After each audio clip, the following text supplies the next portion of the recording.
evening, ladies and gentlemen. Welcome to another exciting episode of the Paul Brown Show. We're shooting live at 2 Expose You Studio. We have Mr. Gerald Goodman. He's the founder. Mr. Ray Harvey. He's the chief engineer. And I have as my special guest, Uncle Jim. How you doing there, Uncle Jim? Doing all right. How are you? I'm doing great. Tell the audience a little bit about yourself. Well, my name is Uncle Jim. Some people know me as Mr. Gray or just simply James. But I have been doing the rap thing for probably about 20 years now. And it's come to a point to where it's time to go ahead and do it. I've just kind of been storing up all this music in my head. I've been writing a lot of songs for years and years and not really doing much with it. And it got to the point to where I was ready to actually try something else. And I said, well, you know, before I step foot in that other genre, I think we're going to go ahead and flesh this idea out that I've been working on for 20 years, you know. And I said, I'm going to put together an album. I just assumed I was going to have about 17 songs on the album. And then actually going back and working with my engineer, looking at all the songs, we had about 30 songs. And it was like, well, I guess we should do 2 albums. And that's where we're at now. We're working on it. My brother, he went to college for film and audio. So he shoots all my music videos, and that's what we're working on right now, trying to get a couple of videos out. Get this ball rolling. Okay. So what inspired you to want to become an artist? Well, I mean, I guess you could say I was always an artist. Ever since I was in preschool, I knew that I had something over my peers when it come to rhyming. You know, whenever they would they ask it, okay, what rhymes with this word? And I was able to bam, bam, bam, come up with 3 rhymes off the top of my head. And my peers, they couldn't even rhyme the word at all. I'm like, what's going on here? And just so that kind of fostered into poetry in English class. Whenever they started teaching about that, I always took really well to that. It wasn't nothing for me to write a poem. And what actually inspired me to get into rap was when I had a crush on a girl. Okay. And one day we were like headed to, we were on a field trip on the bus, and I was in the seat in front of her. I kind of popped back and was looking at what her and her friend were talking about, and she was talking about this new rap album that she just got. And at the time, you know, I didn't really know what rap was. You know, growing up with my parents, we listened to country and classic rock, you know. I never really even knew what it was about. And but having that crush on that girl, it made me go home and start doing my homework. And I started listening to the rap stations, and like this is pretty cool. And then I started spoofing songs that I liked. And then eventually it changed from spoofing the music to, well, you know, I could write my own stuff, my own original stuff. And then it just kind of grew from there. And if it wasn't for my friends that just loved it, we all had a good time listening to my raps, you know, just hanging out. One of my friends would do a beat, and I just would spit one of my raps. And they'd all love it, laugh at it. And that's what I wrote. Well, I can't say 90%. But, you know, there for about 4 or 5 years, that's all who I wrote for, was just my friends. It was all about just trying to make them laugh. And I went to the Air Force for 4 years. I didn't really concentrate too much on music there. I wrote a couple songs with guitar, but not too much rap. And I came home and got a job working at Walmart. And a buddy that I had there rapped, and it kind of inspired me again. I went home and wrote another rap, practiced it, come back and did it for him. And it was funny because, you know, rapping for my friends for all those years, I expect the laughter at the jokes. And I was doing the rap for my new friend at work, and he didn't laugh at all through the whole thing. And I got to the end of it, I'm like, man, did he even like it? And I asked him, like, hey, how'd you like that? He's, oh, I loved it. You know, because he was a real rapper. Like, he wasn't just one of my dumb friends that was going to laugh at one of the lewd things I said. Okay, Uncle John, how do you separate Uncle Jim from your normal lifestyle? Hip hop. Sure. So, I mean, obviously, that's my persona when I get up on the mic. You know, I'm a little more aggressive. Generally, a pretty nice guy. You get to know me. I don't know if maybe you could tell that already. But whenever I'm rapping, you know, I seem pretty rude and maybe a little meaner. I mean, it's kind of where I get all my anger out, my aggression. Something's bothering me, I'll write about it. And I put all my heart and soul into it. And that's where you get to see what's underneath the layers. You know, you meet me in person, I'm a nice guy, I might crack a joke or two. You know, everything kind of stays lighthearted. But listen to my music, you see, oh, wow, he's actually talking about some stuff that matters. So when we see Uncle Jim on that stage, it's a whole different person than when we see Uncle Jim like on the street. Maybe. I mean, it's hard to say. You know, I haven't actually done much stage work. You know, it's always just kind of been basement thing. You know, get it out on the track and put it out for my friends or whoever wants to listen. That is something I need to practice more. Is actually performing. I only did it a couple times years ago, and looking back at the videos, it's like, okay, yeah, I got some more homework to do on that for sure. Describe that feeling. Well, whenever I was there doing the show, I mean, it was cool. Everybody digged the songs. And there was a couple of things that got, somebody said something like, you got to make us believe it. I really didn't get it until like looking back at my cousin's video he took of me rapping. And it's like, oh man, I'm just standing in one place, you know, microphone in my hand, just still like a statue, really, just because I'm concentrating. Because my songs, they're very complex with the amount of words I use, the rhyme schemes. So it takes a lot of mental fortitude just to get through a song. And so I kind of concentrated so much on that aspect of it and not so much on the performance part of it. And like I said, that's something I still got to do some more homework on. And but yeah, watching that video of me just it kind of put a bad taste in my mouth for a little while. I was like, man, I don't know if this is for me. That's why part of the reason maybe why I took a break from it for so long. But I mean, at this point now, I've put too much time and effort in it, and I'm gonna see it through to its end and do whatever I got to do to make it happen. So is there a fair for Uncle Jim to get back on that stage to actually go back and then do it again? Is there a fear of actually getting on that stage? A fear? Oh, of course, a little bit. You know, Are you intimidated? well, I mean, I'm not easily intimidated, but it doesn't mean that I'm not scared of nothing. You know, I mean, I think courage is knowing that you're afraid of it and doing it anyway. Isn't that part of being an artist? Yeah.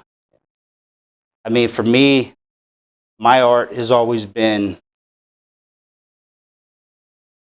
a way to get through a hard time. A lot of times it is. A lot of my music, if you look through my catalog or about personal stories, you know, and that's where my art form really blossomed. Just sitting there and really delving in deep to what was bothering me and getting it all out. Because once I got it out on a track, it wasn't emotions that were dragging me down. Now they were just words I could look back at and, you know, learn a lesson from. Okay, your music. You probably answered this, but what message are you trying to get out in your music to your audience? I think the biggest message that I want to get out to my audience is that this life is hard, and no matter how hard it is, you can get through it, make it out to the other side. And I still struggle with that because life is hard, especially when you got kids. You got to worry about and make sure they're fed. And you also got to make sure the bills are paid. And you also got to go see your grandma that's in the hospital. And it's a lot, And that's why I write my music because it can get to be so much on my shoulders that I feel like, well, what's the point? But whenever I stop and I think and I get a minute to myself to write, it helps me through it. And if my music can help anybody through the hard times they're having, then that's why I do it. Because I do it for myself to get through those times. And if it could help somebody else, that'd mean the world to me. Uncle Jim, is being an artist is the ultimate goal is to be successful and famous to you? That's not really my ultimate goal. Where do we, judge success at? Is it your number one in all the fields that you went in? Like compare it for everybody to look at in the world to say, oh yeah, he did it, he was number one. Is that real success? What comes along with that? You know what I mean? Success for me would be able to make some sort of a financial living off my art at all. I don't have to be the top artist in the world to consider myself successful. If I can just produce my art is the only thing I do in life and can make a living off it and do what I love, that's success for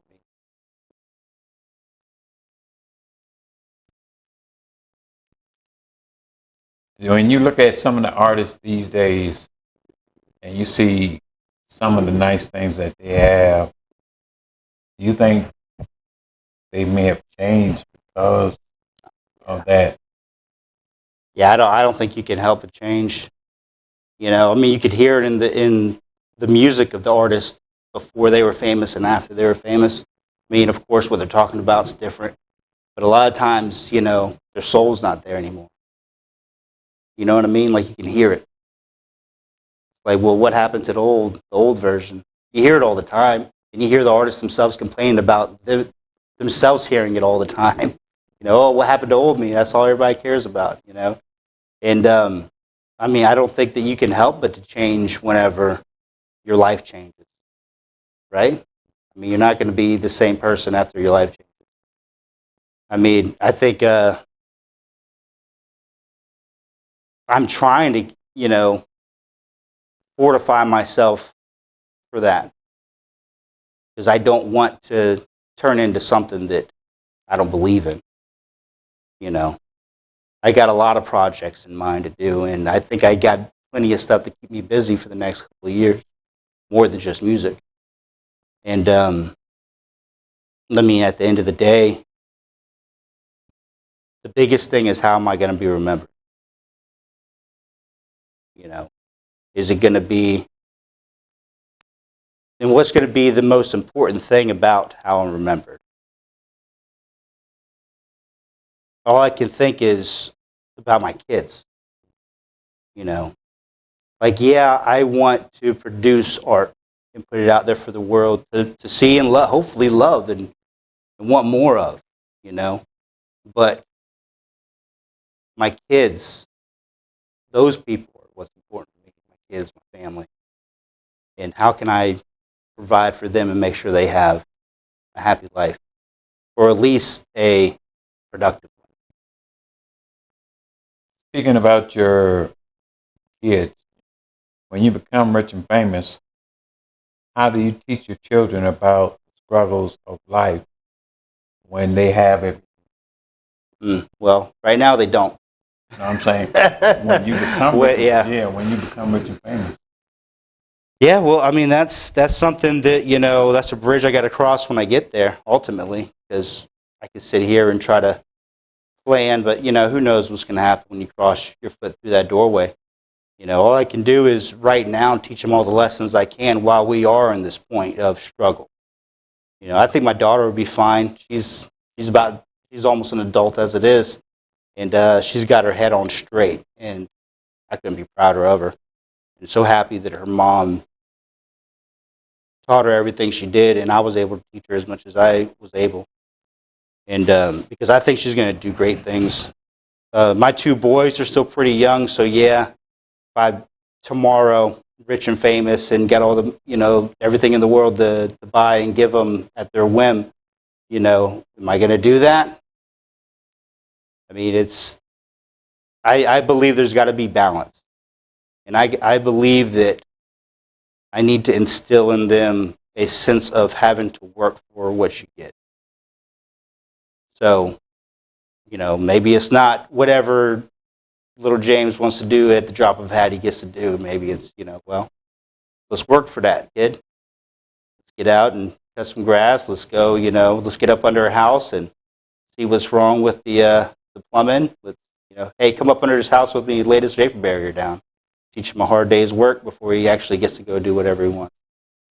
But when you turn on that TV and see these rich and famous people in society of today, mm-hmm. Do you see that in them, in their children?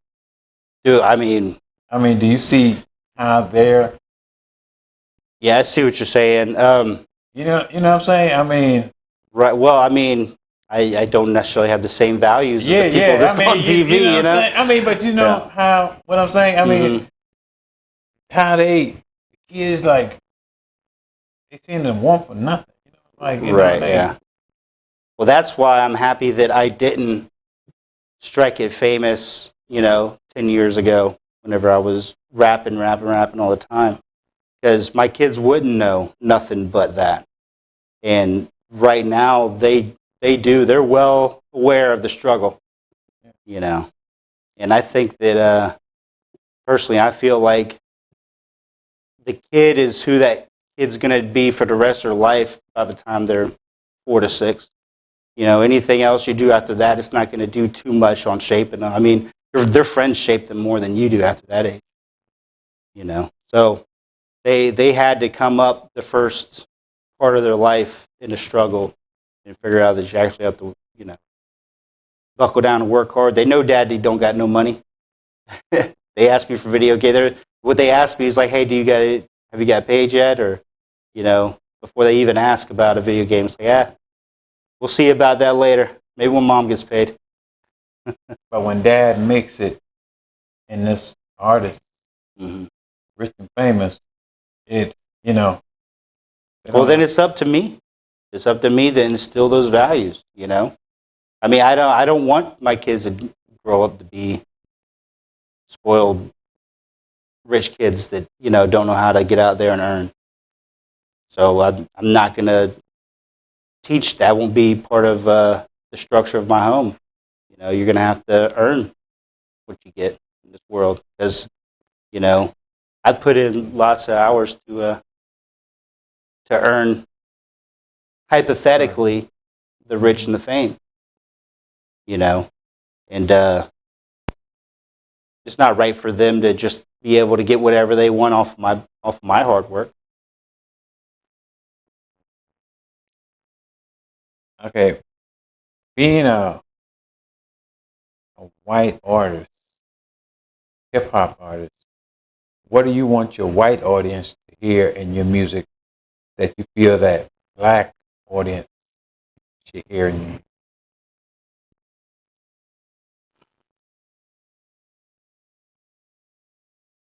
I don't know if I want to necessarily break it down between the races. I think people are people, and we all got our own struggles and hardships that we got to pull through. And I want everybody to take that message from the music. I don't really care if they're white, black men, women, or whatever. That's what it's there for. First and foremost, I made it because I had to. Correct. That's how I get through what I need to get through by writing this music. So if anybody can take something I wrote and use it to better their lives or themselves, and make things even a little easier, I mean, that's what it's there for. It's not necessarily I'm putting out messages that are only for white people. I think that's foolish, and racist. I mean, there's a lot of white audience are coming into the hip hop industry these days. Yeah. You know what I'm saying? Mm-hmm. It's like they're coming into it. They're starting to listen more to the hip hop Mm-hmm. now. Well, I mean, I've never been like growing up. The hip hop was all gangster rap, Mm-hmm. And I've never been a gangster, so it's not ever been something that I really talk about in my music. I mean, in some freestyles, I might say something that kind of sounds like, like I pack a gun, but I've never carried it, well, except for in the military, So it's not. I'm not trying to be something I'm not. I'm not trying to step on anybody's toes. That's not what I do it for, Like I said, I do it because I got to. Since a young kid, I knew I was good with words. And I was always going to do something with words, And I don't really have that good of a singing voice. So rap, once I discovered that, like, they're talking. They're not singing. They're not carrying a tune. They're just saying words over beats. I can do that. And that's where it started, and that's what it is today. I've did a little bit of singing here and there. I've worked on my voice a little bit. I'm still not a great singer. But, rap is just, I love it. I love what the beat makes you do. It makes you want to move, and if there's a message behind it that you can think about longer than the song itself, I think that's something special. And that's what I try to do. Being that there's less whites in the hip hop industry than blacks, do you feel like you have an advantage over running short of time? If someone wanted to get in contact with you, Uncle Jim, how would they get in contact with you? Oh, well, you could always go on YouTube. It's about to start dropping on there. Right now, I got a lot of music on SoundCloud. I think of my name on